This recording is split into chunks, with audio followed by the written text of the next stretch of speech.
আল্লাহ তাআলা যে প্রথম নম্বরে মাটিকে বয়ান করলেন, তারপর যে বীর্যকে বয়ান করলেন।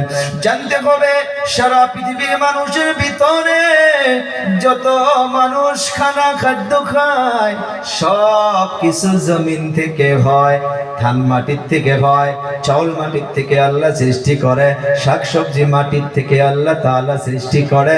তারপর মানুষের শরীরে রক্ত হয়, মাংস হয়, আল্লাহ তাআলা ওই রক্ত থেকে এক কাতরা নাপাক পানি সৃষ্টি করে।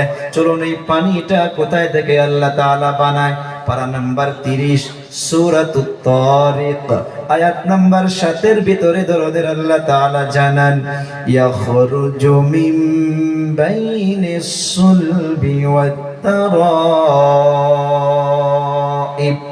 proceeding from between the backbone and the ribs। আল্লাহ তাআলা সুন্দর করে বলতেছে, রে মানুষ, তোমার জীবনের হাকিকত কোথায় থেকে শুরু হয় ধ্যান দিবেন।